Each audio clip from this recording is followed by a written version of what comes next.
Hello, everybody. I'm glad to be here. My father wrote a poem in 1974. It was relevant then, and it's relevant now, so I hope you enjoy it. Together I shall walk in the streets amongst you, my friends, my earthly brothers and sisters, and when you see me and I you, we shall know each other. For you are my image, and I am yours. For we are of the Creator whom I should know, but I don't. I believe, but do I? Amongst you, my friends, I'm like you, but I'm not. I seek the truth, and you are the truth, because you are yourselves, my friends, my earthly brother and sisters. Look at us. We're white, black, brown, red. Isn't it beautiful? It's like a bouquet of roses. We are all one, but yet we're not. That's the challenge, but yet it's not. Because the good flower will shine. It will have a universal smile, a smile that's real. The other flower might have,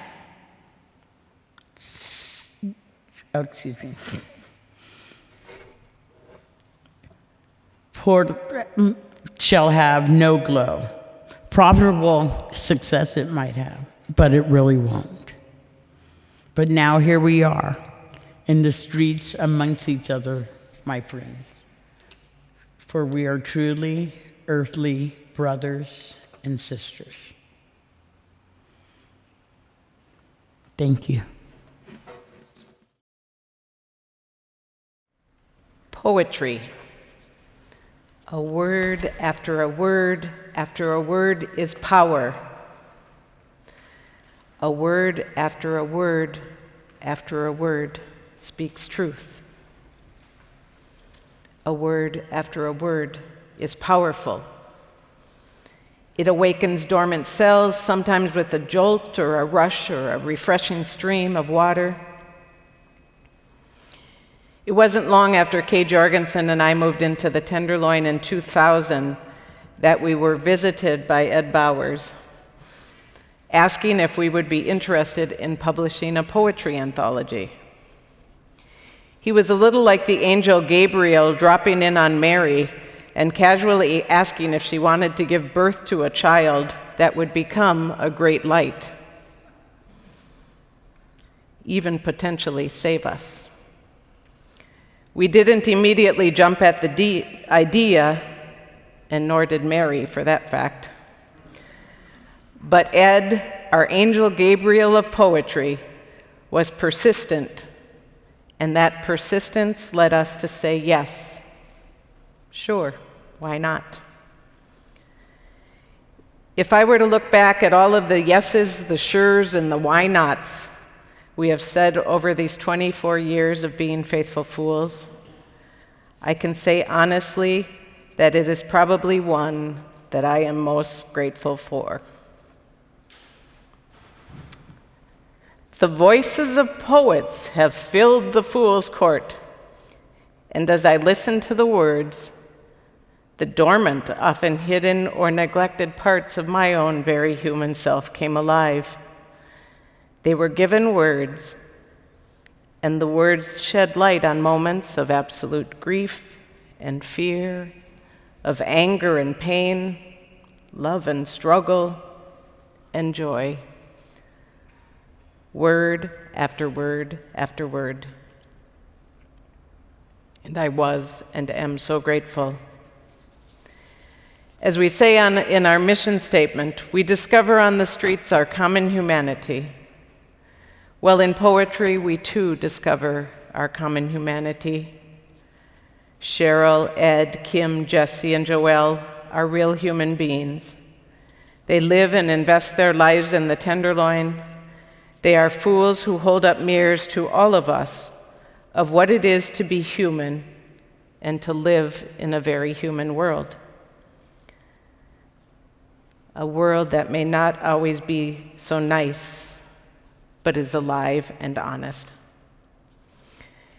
As Fool Sam Dennison wrote in our anthology, the variety of people and the grandeur of their dream at the Tenderloin crossroads are no less than at any oasis on the ancient Silk Road that once connected the spices and exotic goods of the Far East with the awakening culture of Western Europe.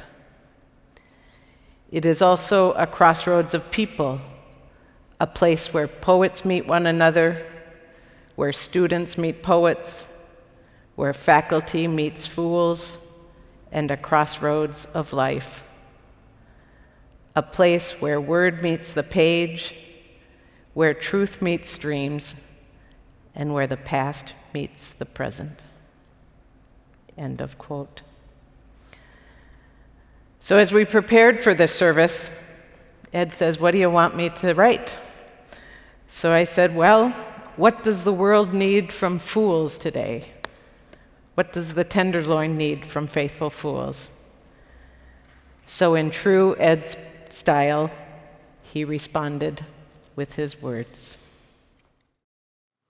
What does San Francisco need from the faithful fools?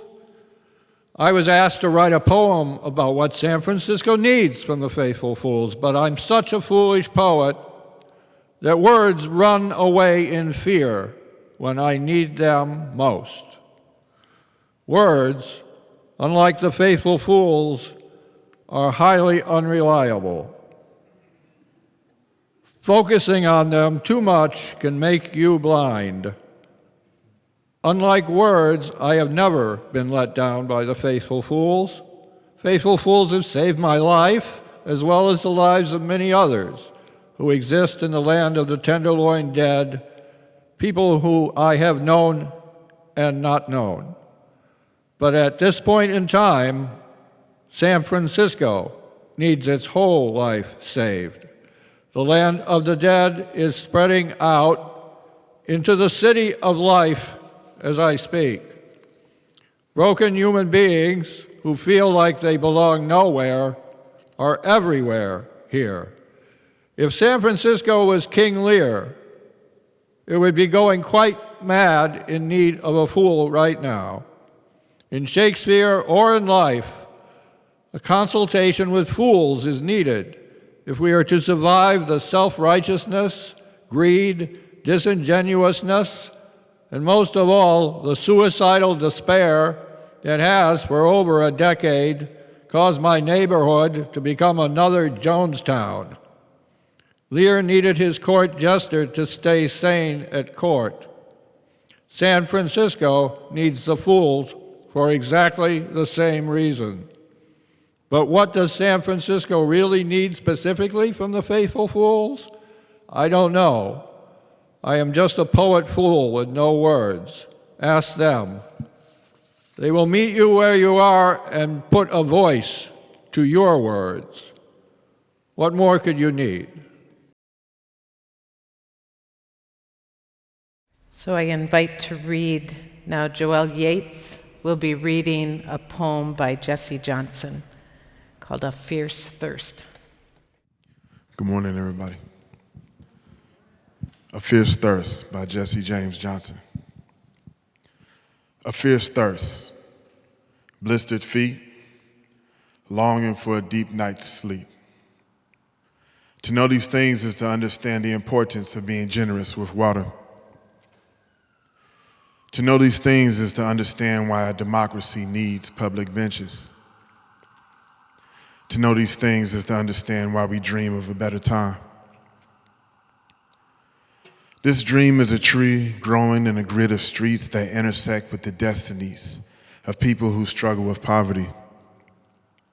A people generous and tolerant with stories of sorrow, and good friends passing with stories of others forced out by high prices, with stories of resilience that defy all predictions. This dream is a tree that sprouts not leaves, but wings, as will happen when the people are treated with dignity and compassion. Their thoughts take flight. They remember a future long forgotten. They come to believe in their ability to make things anew. This dream is a tree that flowers. In its branches, art, poetry, music blossom.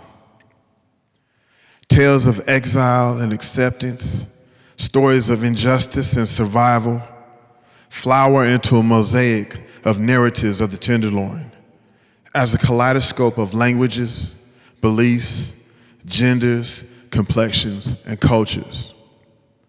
A view of our world unique and unknown to outsiders. This dream is a tree fruit-bearing, a harvest of small victories, a job interview, a new pair of shoes, a haircut, a room. Being of value, going to school, finding strength among those around you, finding meaning in the struggle, finding yourself in helping others, feeling a part of something larger than ourselves. This dream is a tree that grows out of our community. This dream is a tree deep-rooted and far-reaching. Thank you.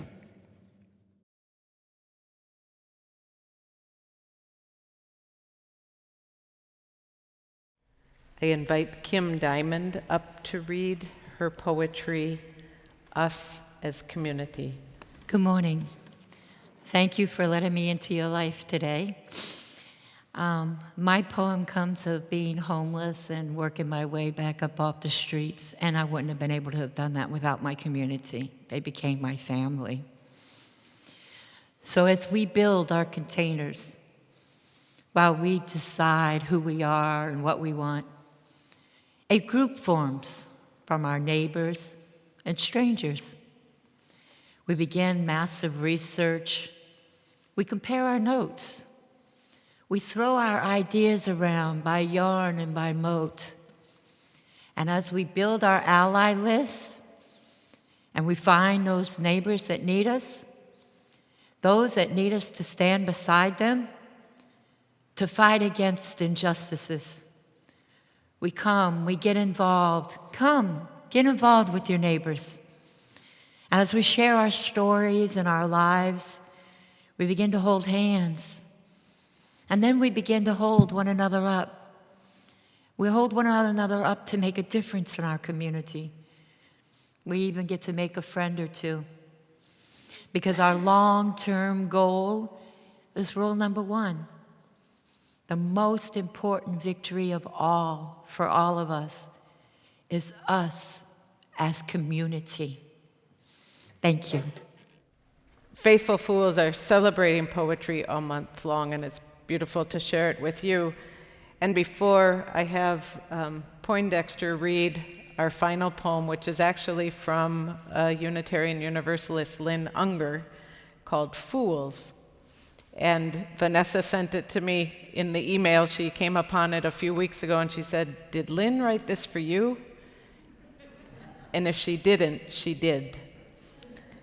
And so Lynn gave us the permission to use it. If you haven't picked one up, in the back we have an envelope that has this month. What we have done is Sam created some beautiful poetry cards that each of us fools chose a poem, and she designed a card, and we're sending them out in honor of Kay Jorgensen and her clown Oscard.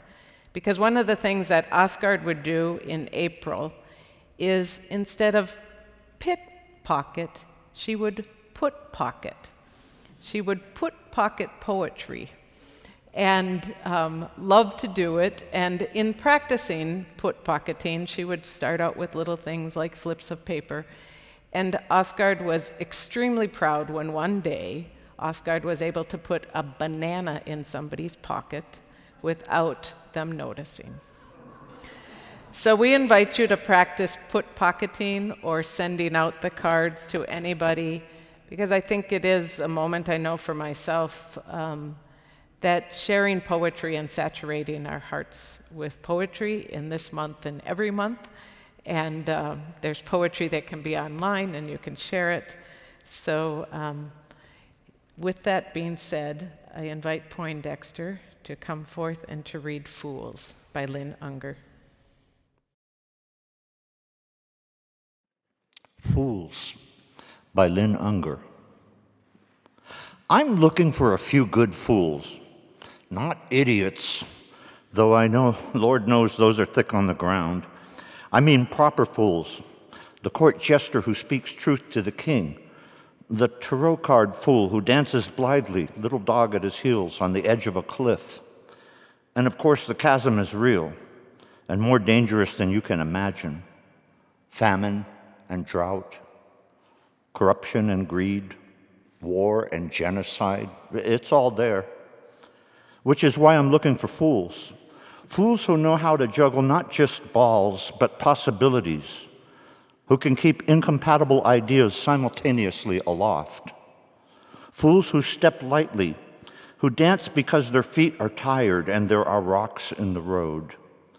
Fools who know that sometimes the only way to find a new path is by getting lost. I'm not saying the job is easy. Bumps and bruises are assured, and the pay is literally a joke. Still, the work is not without its rewards. The view from the cliff is extraordinary, and the company divine. Who doesn't want to journey in a cloud of laughter?